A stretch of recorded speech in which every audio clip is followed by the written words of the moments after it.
right, what's up, guys? Welcome to the first episode of 623 Football Talk, and today is the day. It's April 27th. It is draft day. So now we're going to be finally able to see what they're going to do. What are the Cardinals going to do? I know I've been looking forward to it. I know you guys have been looking forward to it. So the day is finally here. What will they do? Are they going to stay at 3? Are they going to take Will Anderson?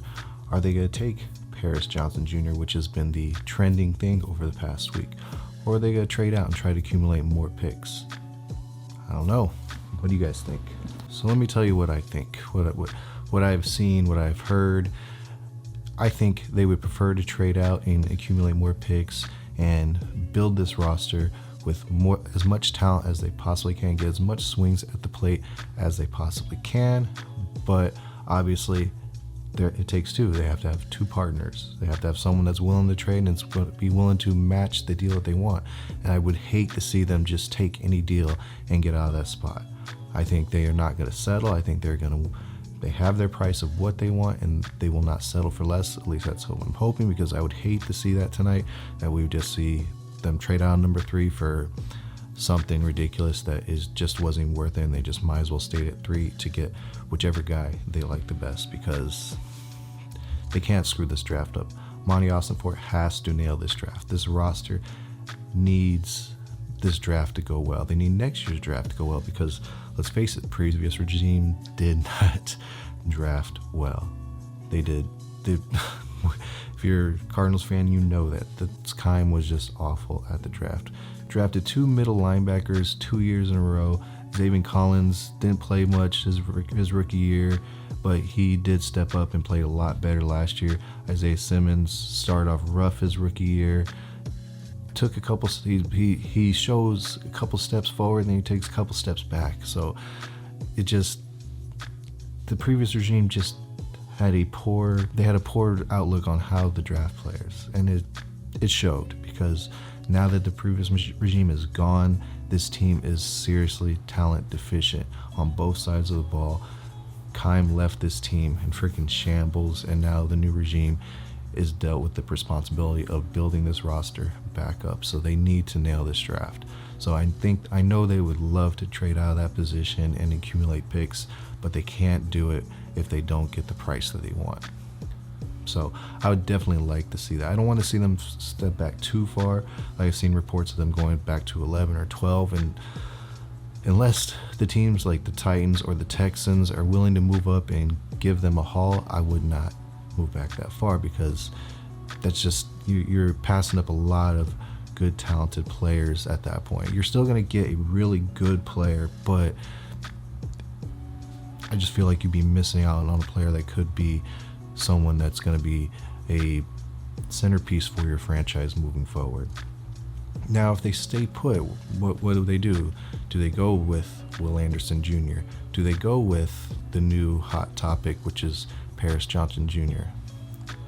And if you'd have asked me that, I don't know, probably, well, start of the offseason when everyone starts talking about the draft, I would have said if Will Anderson Jr. is there at 3, that's who you're taking. But now that we're getting closer and closer, I'm really starting to buy into this Paris Johnson Jr. I would prefer if they could trade back a few spots and then get Paris Johnson Jr. But to be honest, I wouldn't be mad if they took him with the number 3 overall pick.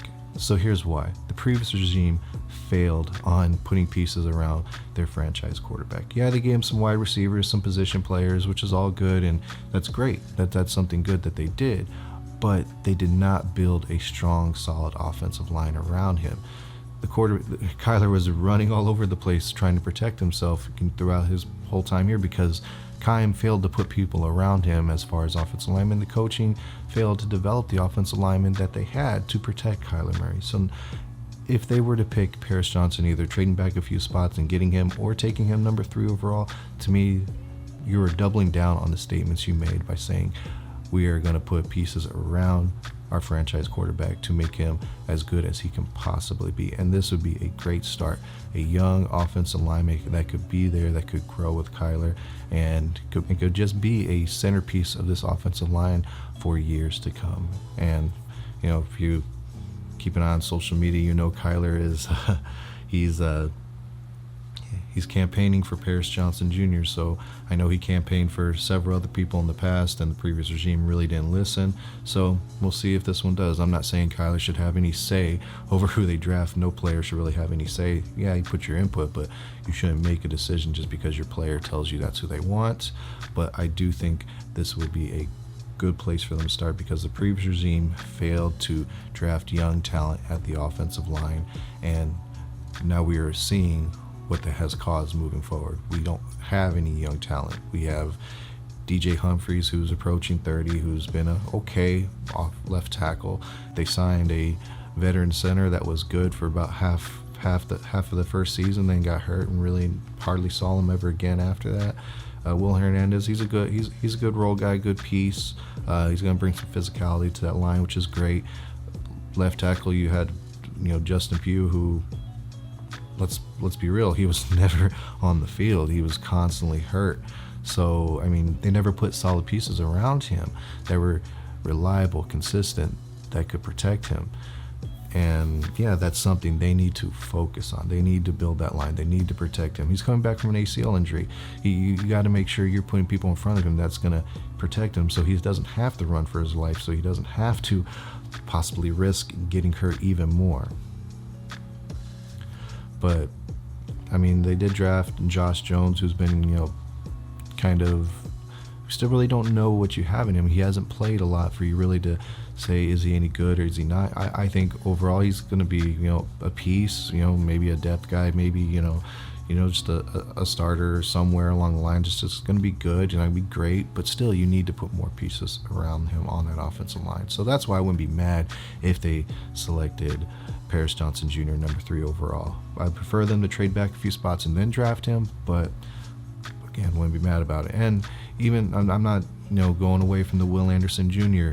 Option if he's there, because that he's considered the consensus best player in this draft, and he's played at a big time program in Alabama and put up big time numbers.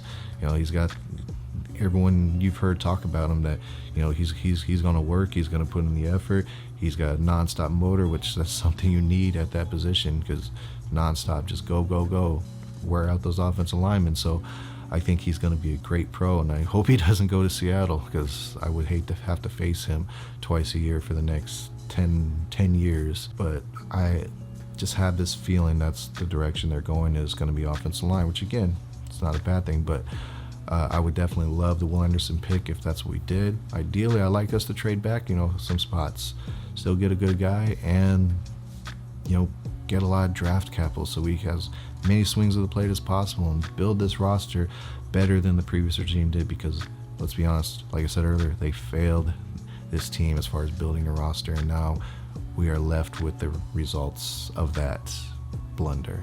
So, but I'm excited. I'm looking forward to watching the draft, looking forward to see what happens.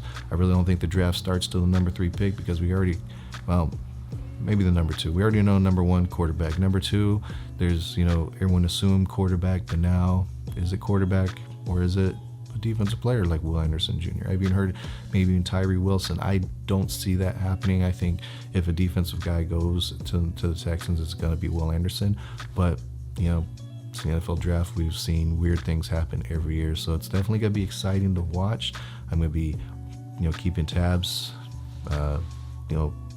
posting on Twitter, talking about it. So follow me on my Twitter. Gotta put it right here somewhere, and follow along. So anyways, guys, not a long video. We're just talking about the draft, getting ready. I know I'm excited. I know you guys are excited. Football season is just around the corner. We already got voluntary workouts, gonna have mini camps coming up, gonna have rookie camps, OTAs.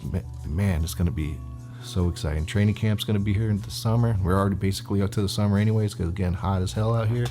So yeah, football season is coming. I cannot wait. So anyways, I'll be posting a video tomorrow talking about my reactions and what I thought of day 1 of the draft. And yeah, so let's go. Let's watch this draft, and let's watch the new regime start building this roster to hopefully something that as fans we can be proud of and excited to see every Sunday. All right, see you guys later. Have a good one.